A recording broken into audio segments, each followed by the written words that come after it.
What's up, everybody? It's been a while. I just moved. I moved to Seattle, so it's beautiful here. I'm loving it so far. The disc golf's great. A little more spread out, but the courses are beautiful. Can't beat them. So since it's been a little bit, I heard some people asking about X steps. So we're gonna do X steps today. We're gonna talk about how you X step, what goes into it. So we're gonna do like a 3-step X step and a 4-step X step. They're the same thing. One of them just has another pre-step. Generally speaking, I think the last 3 steps are the most important. The first one's not too important. And the second one, honestly, isn't even that important depending on the shot you're going for. So we'll start with a 3-step run up. So with a 3-step run up, usually you're gonna wanna set yourself up pretty perpendicular. This is something you're gonna see people like Corey Ellis do, where they set up and they go for a real quick 1, 2, 3, or just even from here, they go straight into a throw and they do a 1-stepper. So 1-steppers and 3-steppers, you can set up from this perpendicular position. This white line we're looking at, this is the direction we're trying to throw. So if I'm throwing a straight shot down a tee pad, you're gonna follow that line straight down the fairway to that other white line you might be able to see in the distance. If I were throwing a hyzer, I'm not gonna follow this line. I'm gonna do everything like I was on this line, but I'm gonna offset the line into my hyzer angle. So I talked about this in a previous video with going directionally on the tee pad where you want to throw your disc. So if I want to throw a hyzer, I'm going to take all the lessons here learned on this line and I'm going to apply them to this line over here. And I'm going to take that same exact structure but on a different pathway. So for today, it's a straight shot. Don't worry about what angle I'm throwing the disc on. It's not important. Just focus on waist and below. Waist and below is very important here. If you want to worry about the torso, watch my extended backhand form video where I talk about torso a lot. So you got your 3-stepper, your setup. Step 1 is going to be with your right foot for a right-handed player, right-handed thrower. You're going to place this foot on the line. And for me, I like the line to be kind of where my heels are so I can split the line like this easily. I don't like to be like this on the line or like this on the line. That's just personal preference. As long as the reference makes sense with the other references and they're all in reference to each other, you're good. So the big key with this is that my foot is perpendicular to this line right here, this white line. And you're probably thinking, why does that matter? So if I'm forward, what's gonna happen is I'm gonna have to rotate my hips more on the next step. So when I'm here, my hips are like this, and my next behind step, I'm gonna have to start rotating back and it's gonna be weird. So I like to set it up nice and horizontally perpendicular right here. So you've got a nice 90-degree angle and your hips are pointed sideways. The reason I like this is I can take my second step and leave my hips horizontal. I don't have to turn them yet. And this is very key to a good X step, is not turning your hips early. Most people I see, they go like this. They go 1, 2, and they turn backwards and they look backwards while they do it. So step 2, we're just behind, and this step doesn't have to be big. I see a lot of this. You're gonna be better off making it small. And here's the reason why. This foot is preparing to do all of the throw. It's about to push all your weight into that plant foot and you're gonna extend there. So this foot has to be ready.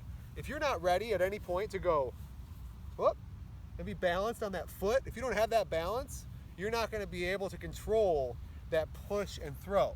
So you wanna have balance on that foot. The other thing is, as we take this first step here, you see here, I just put my heel up. I like that personally for when I'm doing shorter shots. So like when I've got a little hyzer putter shot, I'm gonna go heel and then toe and then toe. And I'm gonna put that heel down first because it's comfortable. But if I've got more of a run up than a walk up, if I've got a little more speed, I might go toe down. And I personally like the heel for when I'm throwing softer and when I'm throwing hyzer. And I like the toe for when I'm throwing more anhyzer shots, and I really like the toe for powerful rips. Even on hyzers, I like to have that speed. When you're on your heels, it's really easy to get out of balance, but when you're on your toes, you're very agile. You'll never see somebody set up on the football line like this on their heels. They'll just fall over. So the toes, it's like the athletic stance idea. I don't need an athletic stance when I'm throwing a putter 100 feet. I want less of an athletic stance. So going onto that heel gets some of the energy out of there. It makes it so I don't overthrow. So I like to throw the heel when I'm trying to control a shot more, and I like the toe when I'm trying to be more aggressive and get more energy on a shot. So we've got first step, perpendicular, second step behind, plant step. So the behind step, I didn't talk about the angle yet. For me, I'm making a 135-degree angle right here between these 2 feet, boom and boom. So essentially what I'm doing is I'm gonna match the back foot angle, the behind foot angle, with the angle I'm about to make with my plant foot. So whatever angle I'm going for my plant foot, if I'm going for this back 45, which I recommend you do, back 45, it's a good starting point to get you into what you're doing with your hip and how you're gonna turn it. If you're gonna aim for a 45 there, you need to have a 45 here, so when you get here, your hips are in line with each other and they're not all wonky yet. We have to make them wonky in a second when we throw. We're gonna do this in a second with them. We haven't done that yet though. We're still just on our nice comfy steps. So step 1, you got your heel or toe down, whatever you like, or just full foot, doesn't really matter. Step 2, this is on the toe, because you're gonna push off that toe. I would say it's more on the ball even. You get more of the middle of the foot on this if you can. Eagle McMahon puts his whole heel down. He puts his whole foot down, it's pretty gnarly, and then he pushes off his whole foot, which is really hard to do. So it might be those special shoes he's got, his 5-finger feet, who knows. So you got here, you got toe down, and we're matching the angle of our back foot, which for me and you should be a nice back 45. So you see you got a white line, you got the perpendicular right here, and then you got my foot on that 45. So those are some angles to hit right away. You've got perpendicular, my heel is on the line. Second one, we got that back 45. I am not on the line with this, and I'm not super far away either. I want it condensed. I want this tight. I don't want to have to make a lot of movement to make this happen. The more condensed this is, the more control I'm going to have over it. Next step, this is the biggest step. If you want to throw further, you're going to have to reach further. It's not always the case. There's a limiting factor to this. You can get more distance by reaching out further, and then you will eventually plateau and then start going back down again. For me, like this, great for a putter shot, great for a mid-range shot. My driver shots, this is good, it works. But I like to be out here when I throw my driver shots because I can get a full extension. Though my rule of thumb is if you look at your knees and your angles here, this angle you create right here, if you were to look at it this way, it can be no bigger than 45 degrees. If it's 45, I've went too far in my stance, and now I don't have the control or the balance. I might be able to. If you have the flexibility to get to that 45 and not lose power, more power to you. But not all of us are gonna have that. So I tell myself this angle right here cannot be more than a 45. If I'm down here, that's like a 60-degree angle, that's too much. So I try to get that at the 45. You got heel, toe, we're out in our plant. For me, when I get to about here, this is where I'm starting to lose distance rather than gain it from adding distance to this step. So there's a limiting factor. You gotta know your limits with that distance. I'm gonna translate this over to the 4-step run-up now. It's very simple. The only difference is like when you kind of move some stuff. So 4-step run-up, this is what a lot of people already do. You're gonna face the basket to start or somewhere near it. For me, it's like I'm a little off to the left because I like that. I like to have my shoulder, my hips turned already. So step 1 is gonna be left foot, and this is gonna be whatever the hell you want it to be, honestly. It could be over here, it could be over here. As long as you do this, and then your second step gets you to that nice heel on the line perpendicular. As long as you get to this on step 2, we're good, we're golden. We wanna see this, but step 1 can be whatever's comfortable for you. For me, it's about a 45, and then I plant on the line. Now I'm pulling back. Now I'm reaching back. Now it's time to throw. So with 4 steps, I start at this nice 45 here. Step 1, I'm going perpendicular. Step 2, perpendicular heel. My feet are offset right now. My heel, it's basically like this. I don't like it to be here, and I don't like it to be here either. I like a nice separation. This step for me is wider than shoulder width. So like shoulder width is about here, a little bit outside that. Behind, this is tight, compact. You want control here.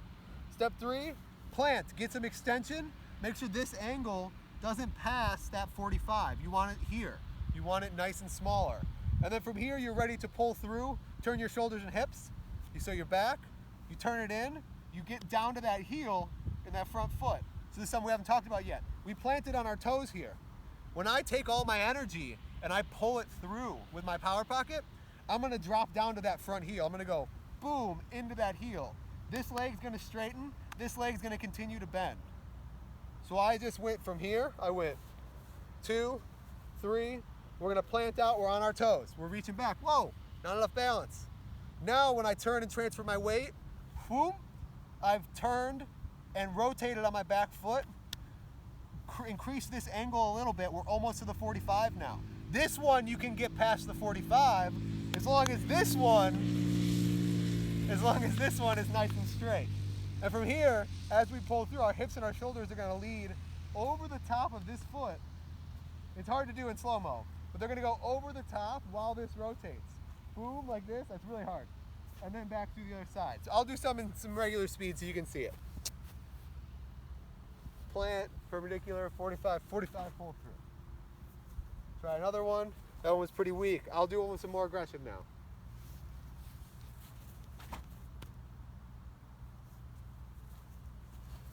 Now I'll give it a full rip.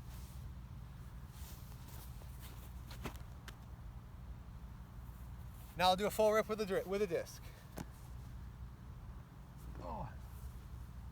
Hopefully this doesn't get in those sprinklers over there.